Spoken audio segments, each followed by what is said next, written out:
hôm nay học chương 5 năng lượng hóa học, bài số 13 enthalpy tạo thành và biến thiên enthalpy của phản ứng hóa học. Thì những cái phản ứng trong đời sống của mình thì nó có phản ứng thì nó sinh ra nhiệt, nhưng mà có phản ứng thì mình cần phải cung cấp nhiệt độ cho nó để nó xảy ra. Vậy thì những cái phản ứng này nó có ứng dụng gì trong cuộc sống của mình thì hôm nay chúng ta sẽ tìm hiểu. Phần thứ nhất là phản ứng tỏa nhiệt.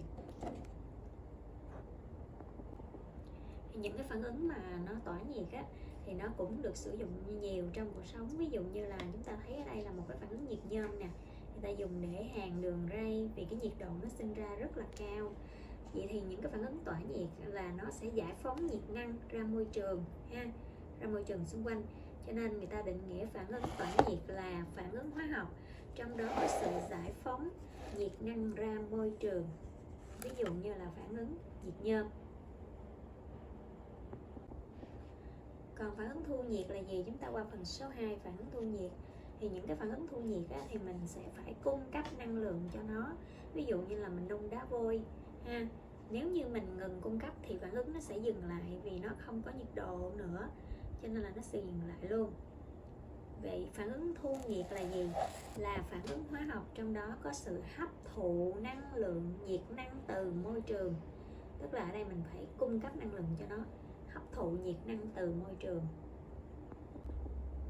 Chúng ta sang phần số 3 là biến thiên enthalpy chuẩn của phản ứng.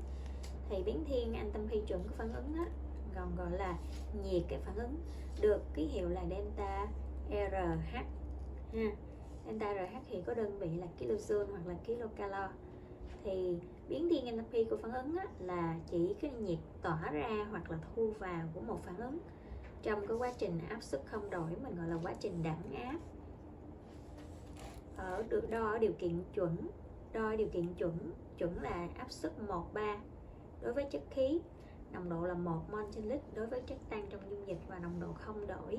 Ở nhiệt độ không đổi thì được chọn là nhiệt độ là 25 độ C hoặc là 298 K, nhiệt độ K. Thì chúng ta cùng tìm hiểu về cái phương trình nhiệt hóa học. Thì cái phương trình nhiệt hóa học nó khác với cái phương trình hóa học bình thường là nó sẽ có thêm ở sau cuối cái phương trình là cái delta RH là nó bao nhiêu nó sẽ đo được cái nhiệt độ đó là bao nhiêu.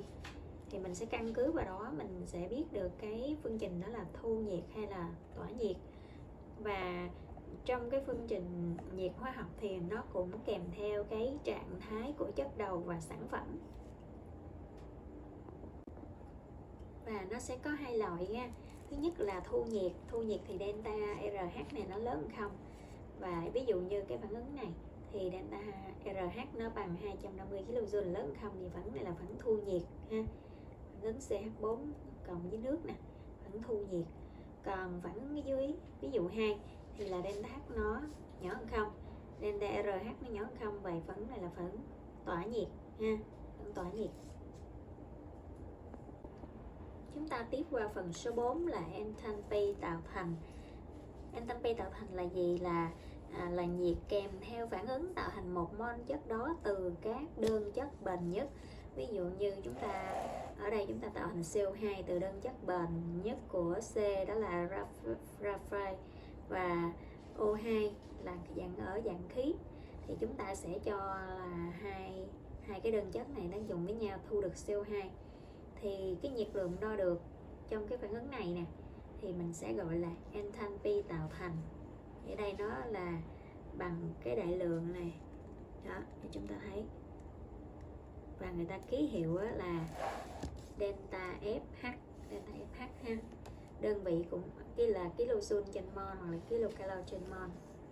Nó sẽ được tính là 1 mol, cho nên là trên mol là trên 1 mol đó. Thì chúng ta thấy ở đây có một cái bảng là người ta đo sẵn là những cái chất nào được tạo thành, có enthalpy tạo thành bao nhiêu thì người ta đo sẵn hết trơn nè. Đây, liệt kê lên cái bảng là 13.1 ha.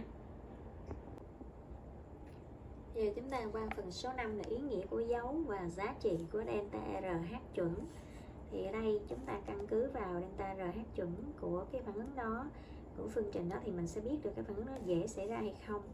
Thì những cái phản ứng mà có delta RH nhỏ hơn không, tức là phản ứng tỏa nhiệt, thì nó sẽ xảy ra thuận lợi dễ dàng hơn. Vì khi mà phản ứng nó tỏa nhiệt á, thì mình cung cấp một cái nhiệt độ ban đầu, thì cái phản ứng đó nó sẽ tỏa ra cái nhiệt độ để cho phản ứng nó tiếp tục xảy ra nữa, mà mình không cần phải đốt nóng. Nhưng mà phản ứng thu nhiệt thì mình phải cung cấp nhiệt độ liên tục luôn. Nếu như mình dừng cung cấp thì nó sẽ không tiếp diễn. Cho nên cái phản ứng nào mà có delta RH chuẩn nhỏ hơn không thì phản ứng thường xảy ra rất là thuận lợi.